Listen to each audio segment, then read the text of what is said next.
James Wright of Team Lava Grind. I top forward the. I already forgot what this tournament was called.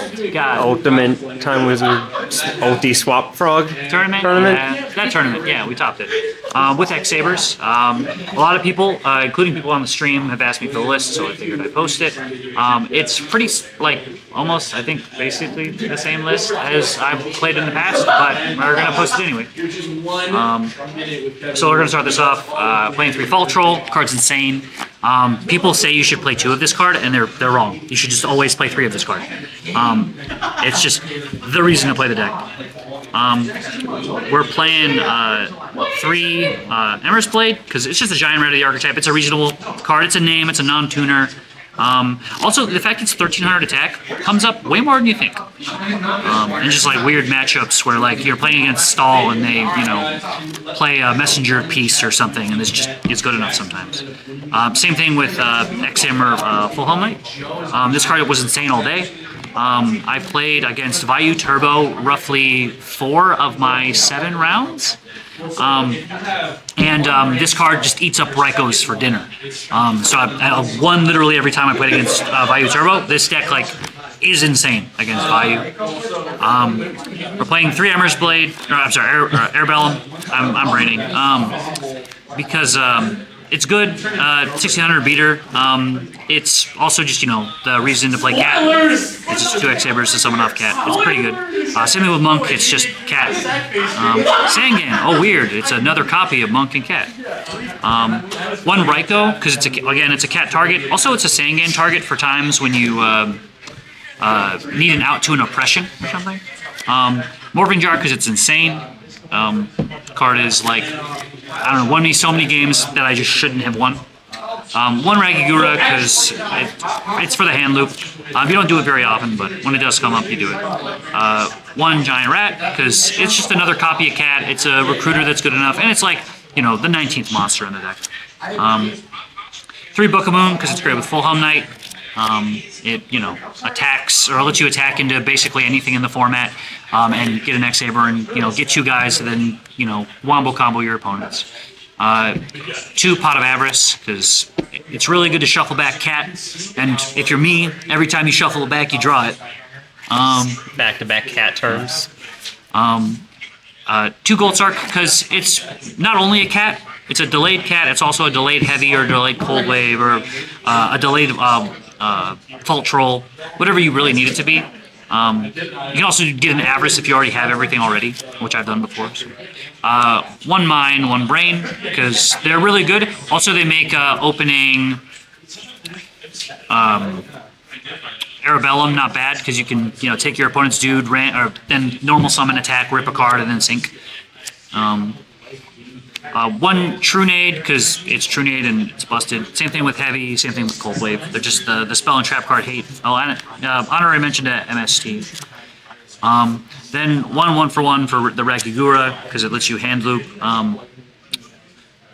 1 level limit area B, because when you have Full Home Knight, it's just like you become a control deck at that point, because this has to run over defense position monsters to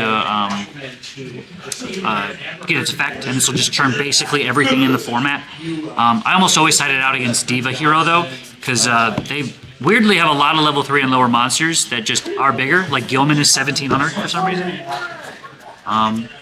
We're playing the Power Traps, 1 Torrential, 1 Judgment, 1 Mirror Force, Honorary Mention to Call the Haunted. Call the Haunted has been pretty good as well. I double catted somebody in the same turn earlier today, and that felt pretty good. And then 2 emergency calls. You could maybe play 3 of this card, but I had a lot of problems with it being cloggy onto the side. We're playing 2 Fossil Dyna. It was pretty good. I sided it against Fairy, and all their recruiters just did nothing, and it was phenomenal. 2 Sidra. I sided this in way more than, like, I think I probably should, but it's a generic going second card that, like, sometimes baits out a bottomless, and, like, sometimes they don't have the bottomless and let you just make a Stardust Dragon, which is just good enough some of the time. one Neospatian Grand Mole, because it's just a generic good card. It's a rat target if you really need it to be, but also it like outs weird cards. It's good against just a lot of things, sticky things. It's an out to like Christia, and even good again in like Vayu, because you can attack into their synchros, and that way they're not in the grave, so they can make more Vayu synchros. 2 Decree, because this card's insane against Blackwing, and this deck is good against Blackwing. Well, it's like fine in game 1. Game 2, though, you side into a bunch of cards that tell them they don't get to play the game, like Royal Decree, and that makes it a pretty, like, probably like a 70-30 matchup or something.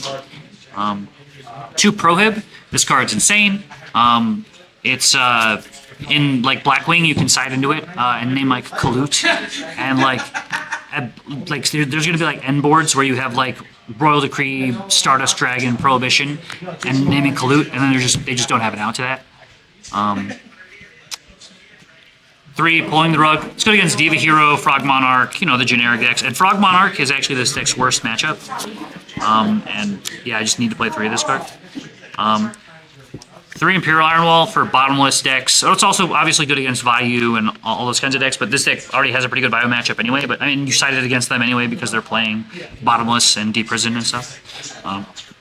Also, fine against Hero. Now we're going to go into the extra deck. Playing 1 Chimera Tech because, you know, we're playing the 2-side Riz. It's, you know, it's basically free. The 1 Armory Arm, 1 Catastor, the 1 Brio, 1 Hunlei, 1 Goyo, and 1 a guy I can never pronounce the name of, Flameville Quazis, I don't know, that guy. He actually does come up, and I've killed people because I was playing this card today.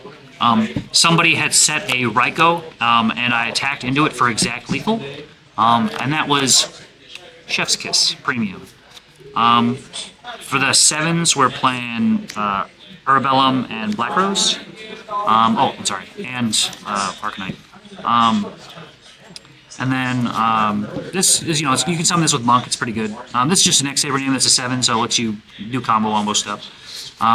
1 Colossal and 1 Stardust. I think I could probably get away with like cutting the Colossal for like another 8 of some kind, but so far Colossal has been pretty good in all my testing. Also, it lets you do the Armory Arm combo, like, and that happens like in 1 in every like 1,000 games.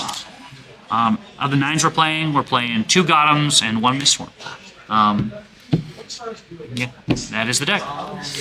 Anything you'd want to change after today? So maybe some cards on the side.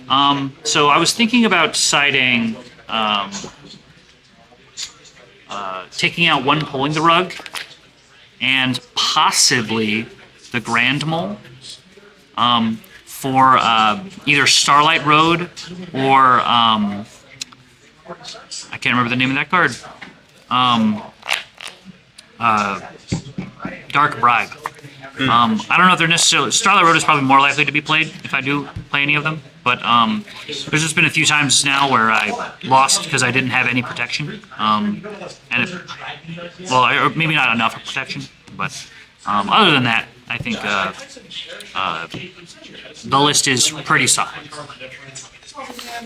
All right. Well, congrats on your top 4 of X-Sabers. And remember to subscribe to the channel and check out our, hopefully soon, more topping deck lists. Shout out to Totagon. I love him.